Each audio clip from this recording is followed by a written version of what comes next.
आज पूरे गुजरात में लोकसभा का 26 सीटों के लिए इलेक्शन जारी है।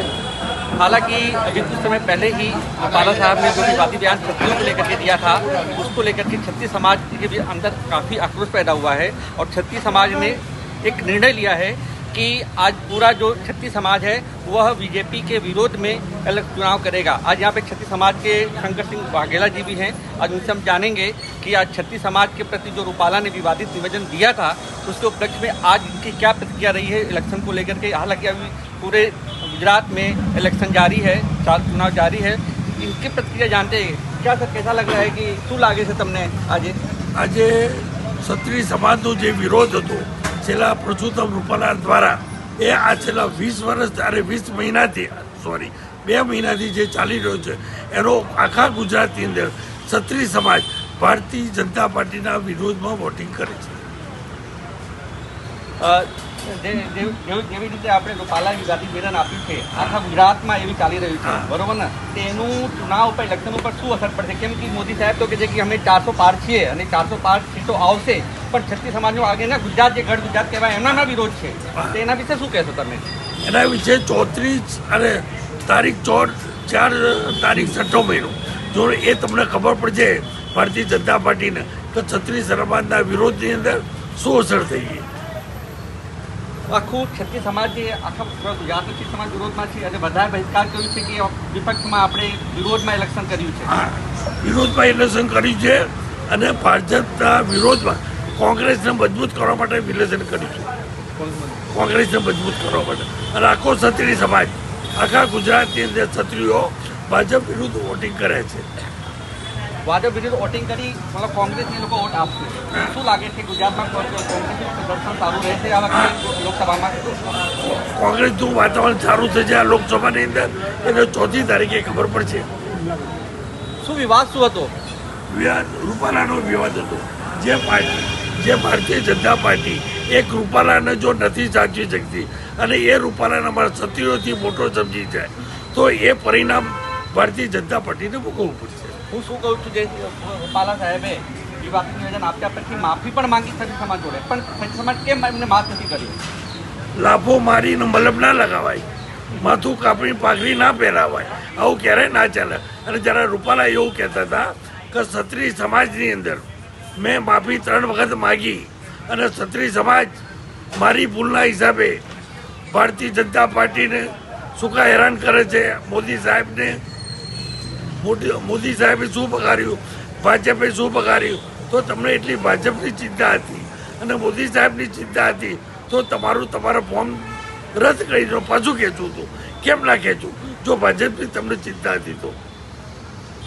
બીજું હું કહેવા માગું છું કે આ જે ગઢ છે, આ જે ગુજરાત છે, મોદી સાહેબનું ગુજરાત છે, મોદી સાહેબ અહીંયા સીએમ રહીને પછી પીએમ અહીંયાથી બન્યા છે, તો મોદી સાહેબે છત્તીસ સમાજની જે નારાજગી છે એના વિશે કંઈક કર્યું કે નહીં કર્યું? કોઈ મોદી સાહેબે બહુ પ્રયત્ન કર્યા પણ ક્ષત્રિય સમાજ એમનું માને એવું નથી અને મોદી સાહેબને બી એટલો પાવર અભિમાન છે કે જેથી કે મારું કોઈ કશું બગાડી શકતે નહીં, પણ એ ક્ષત્રિયો એમને સીએમ બી બનાવ્યા હતા અને એને પીએમ બી બનાવ્યો છે અને પાછા લાવવા બી ક્ષત્રિયો મદદરૂપ થશે એમને।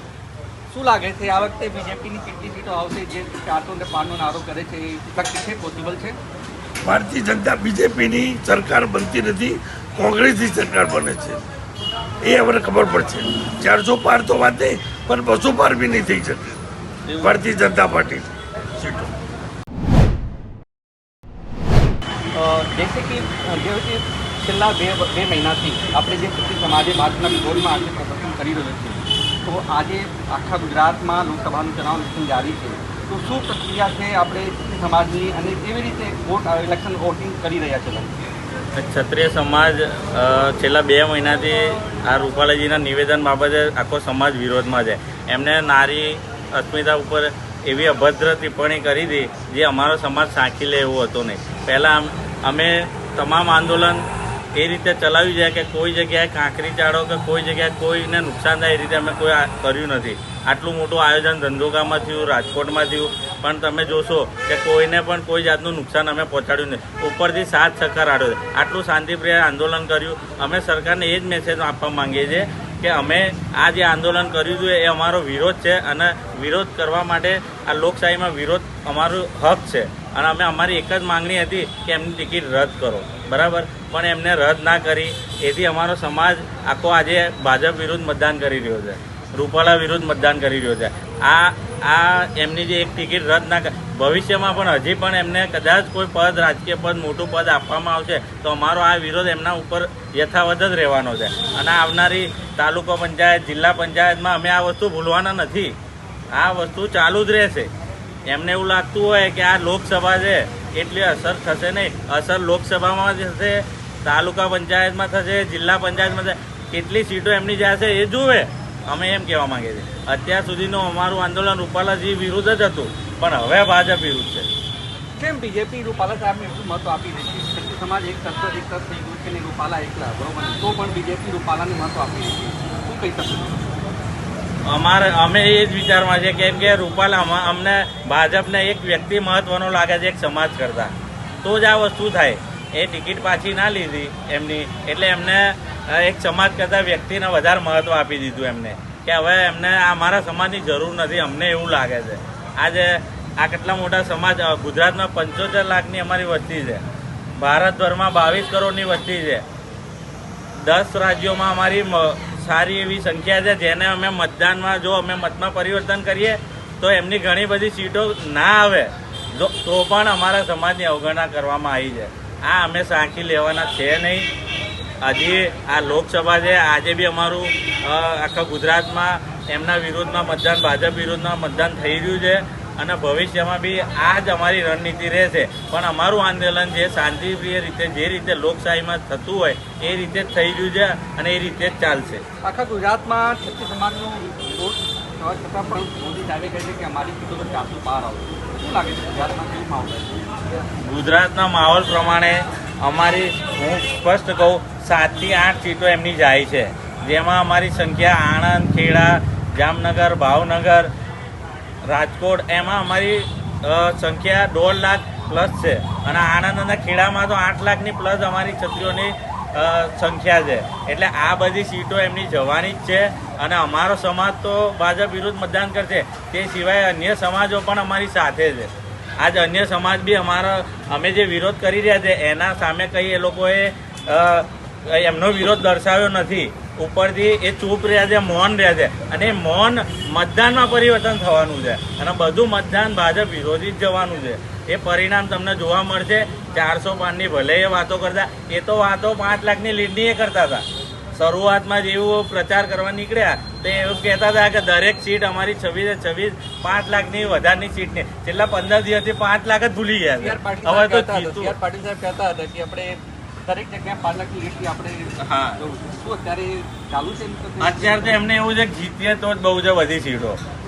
5 લાખની વાત જ નહીં કરતા. મોદી સાહેબ આવ્યા તો રૂપાલાજીને જોડે નહીં આવવા દીધા. એમને ખબર છે કે આ ક્ષત્રિયોનો વિરોધ છે, જો અમે એમને લાવીશું તો એ તો ક્ષત્રિય સમાજ જ એક એવો છે જેની જોડે બધા સમાજ રહેલા છે. સાહેબ મહત્વ તો અપાઈ રહ્યું છે ને, ક્ષત્રિય સમાજ એક તરફ છે અને રૂપાલા સાહેબ એક, તો પણ એમને ટિકિટ મળી તો ક્યાંક તો આશીર્વાદ તો છે ને મોદી સાહેબનો. મોદી સાહેબના આશીર્વાદ છે એટલે જ અમારા ભાજપ વિરુદ્ધ જવું પડ્યું છે. નહીં તો અમારો સમાજ ભાજપ તરફી વળેલો જ હતો, પહેલેથી ભાજપ તરફી વળેલો હતો. પણ આ એમને જે મહત્વ રૂપાલાજીને વધારે આપ્યું એટલે અમારા સમાજની નારાજગી રહી છે અને યથાવત છે. એના લીધે આજે ભાજપ વિરુદ્ધ મતદાન થઈ રહ્યું છે. શું લાગે છે જેવી રીતે ક્ષત્રિય સમાજનો છેલ્લા 2 મહિનાથી વિરોધ ચાલે છે, ભાજપ વિરોધી વિરોધ ચાલે છે અને આજે ઇલેક્શન છે ગુજરાતમાં, તો કેવું પ્રભાવ રહ્યું છે ક્ષત્રિય સમાજનું અને આજે ક્ષત્રિય સમાજ કેવી રીતે વોટિંગ કરી રહ્યા છે? જો પહેલી વાત તો અત્યારે તમે બધે ફરીને આવ્યા જશો, વોટિંગ બૂથો પણ જોયા છે, તો તમને એના માહોલ ઉપરથી ખબર પડી ગઈ હશે કે આજની તારીખમાં ભાજપ વિરોધી ક્ષત્રિયો મતદાન કરી રહ્યા છે. એનું મુખ્ય કારણ એ છે કે રૂપાલાએ જે ક્ષત્રિયોની નારી અસ્મિતાની જે વિરોધમાં જે વાત કરી, જે શબ્દ બોલ્યા છે એ બહુ ખરાબ શબ્દો છે. એ શબ્દો રાજપૂત સમાજે પાછા લેવાનું કહ્યું તો પણ ના લીધા.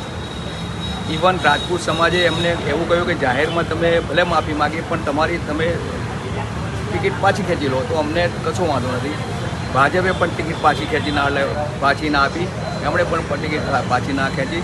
એટલે રાજપૂતોએ નક્કી કર્યું છે કે રૂપાલા વિરુદ્ધ તો અમે લોકો મતદાન કરીશું, પણ ભાજપ વિરુદ્ધ પણ અમે લોકો મતદાન કરીશું. એના મુખ્ય બે કારણ છે કે બધા જાણે છે કે લોકશાહી છે, લોકશાહીમાં વોટ સર્વોપરી હોય છે. એક વોટમાં સરકાર બનતી હોય છે, એક વોટથી સરકાર પડી જતી હોય છે. ભાજપ સરકારમાં જે નરેન્દ્ર મોદી સાહેબ જે આટલા બધા જ્ઞાની ને આટલા બધા એક વિદ્વાન વ્યક્તિ છે, એમને આ પણ ખબર હતી છતાં પણ એમણે રૂપાલા સાહેબને ટિકિટ ના કાપી અને એમણે એમનું મનમાની કરી કહેવાય એક દ્રષ્ટિ કે રાજપૂત સમાજ ઓછામાં ઓછો 70 થી 75 લાખ ગુજરાતમાં છે અને ઓછામાં ઓછા જો 80% પણ અમે લોકો ભાજપ વિરુદ્ધ મતદાન કરીશું તો કમસે કમ 8 થી 10 ટિકિટો ભાજપની જાય છે. આ એકદમ શ્યોર વાત છે. પણ ગુજરાતમાં તો CR પાટીલ સાહેબે પણ કહી દીધું છે અને મોદી સાહેબે પણ કહી દીધું કે 26 થી 26 સીટો આવશે અને 5 લાખની લીડ ઉપરથી આવશે. પણ ક્ષત્રિય સમાજની વિરોધ હોવા છતાં આવી તાલ ઠોકી રહ્યા છે. શું કહેશે એના વિશે? પાટીલ સાહેબ તો શરૂઆતમાં એવું જ કહેતા હતા કે 5 લાખથી વધારે અમે લોકો લીડ કરી રહ્યા છીએ, 5 લાખથી વધારે લીડ કરી રહ્યા. છેલ્લા 15 દિવસથી જ્યારે પણ એ જાહેર સભાઓ સંબોધે છે ત્યારે હવે 5 લાખની લીડ પણ ભૂલી ગયા છે. હવે તો એમને સરેરાશ જો મત મળે અને સરેરાશ જો વોટિંગ ભાજપના સમર્થનમાં જાય એના માટે પ્રયત્નો કરવા પડે છે એમને. મોદી સાહેબ જ્યારે ગુજરાતમાં આવ્યા ત્યારે એમને ખરેખર એમની ફરજ એ હતી કે પહેલાં ક્ષત્રિય સમાજને ના જે અમારા સંકલન સમિતિ છે ગુજરાતની એમની સાથે જાય, એમને કહે કે ભાઈ તમારો અસંતોષ ક્યાં છે તો કંઈક અમે એ કરીએ, પણ એમણે કશું જ કર્યું નથી.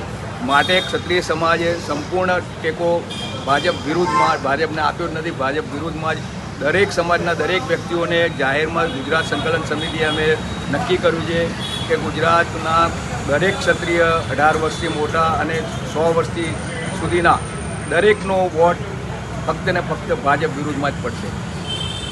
પણ જેવી રીતે આપણે રૂપાલા સાહેબે માફી પણ માંગી છે ક્ષત્રિય સમાજની સામે, ક્ષત્રિય સમાજ કેમ એમને માફ નથી કર્યું? રૂપાલા સાહેબની માફી એ બે વસ્તુ છે. એમાં કેવું છે કે રાજકારણ રમાઈ ગયું છે. રૂપાલા પોતાની જાતને થોડો અહમ સમજે છે, અહમવાળો માને છે કે સૌરાષ્ટ્રમાં એમ કે હું મારું વર્ચસ્વ છે.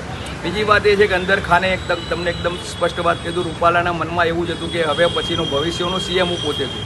એ અહમના કારણે એને પોતાનું વજન થોડું વધારે પડતું હતું, પણ એને ખબર નથી કે હવે અત્યારે જે બોલી ગયો ને એ કોની વિરુદ્ધમાં બોલ્યો છે, સિંહના વિરુદ્ધમાં બોલી ગયો છે. એટલે એને ભોગવવું તો પડશે જ. એને જાહેરમાં 3-4 વાર માફી માગી, પરંતુ એ માફી અમને લાયક નથી. અમારું તો એક જ વસ્તુ છે કે કાં તો એ રણ મેદાન છોડી દે, મતલબ કે ટિકિટ ઉપર લડી જ નહીં. અમારી સ્પષ્ટ જ વાત હતી. એમણે ટિકિટ કેન્સલ કરાવી નહીં, એટલે અમે એમની વિરુદ્ધમાં જ છીએ અત્યારે અને ભવિષ્યમાં भी એમની વિરુદ્ધમાં રહીશું. बिल्कुल, ये था क्षत्रिय समाज जिनका आक्रोश कहीं न कहीं अभी भी मौजूद है. आज पूरे गुजरात में 26 सीटों के लिए लोकसभा के चुनाव इलेक्शन जारी हैं, लेकिन क्षत्रिय समाज का पूरजोर से विरोध है. इनका कहना है कि 18 साल से लेकर के 100 साल के जितने भी व्यक्ति हैं सभी भाजपा विरोधी वोट डाल रहे हैं और वोटिंग होगी. और इस बार कहीं न कहीं जो मोदी साहब 26 सीटों की ताल ठोक रहे हैं गुजरात में, वो 26 में से 8 से 10 सीटें कहीं न कहीं कटने वाली है. क्योंकि जिस तरह से विरोध पूरे क्षत्रिय समाज का है, ऐसा कहा जा रहा है कि क्षत्रिय समाज पूरे गुजरात में अगर काउंट किया जाए तो 75 लाख से 80 लाख से ऊपर लोग हैं. अगर और सभी का भाजपा विरोधी वोटिंग जारी है और कर रहे हैं और पूरा समाज इकट्ठा हुआ इसके लिए. इनके साथ साथ में दूसरे अदर समाज भी इकट्ठे हुए हैं. लेकिन क्या मोदी की साधता रही है कि आज पूरा समाज एक तरफ और रूपाला साहब एक तरफ, फिर भी मोदी ने रूपाला की टिकट नहीं काटी? कहीं नहीं आज रूपाला का महत्व क्षत्रिय समाज के सामने क्यों बढ़ा है, कद क्यों बढ़ा है, यह कहीं न कहीं भविष्य में ये बातें पता चलेगी. कैमरा पर्सन अर्षद पटेल के साथ में मैं प्रदीप यादव, पंचायत TV, अहमदाबाद.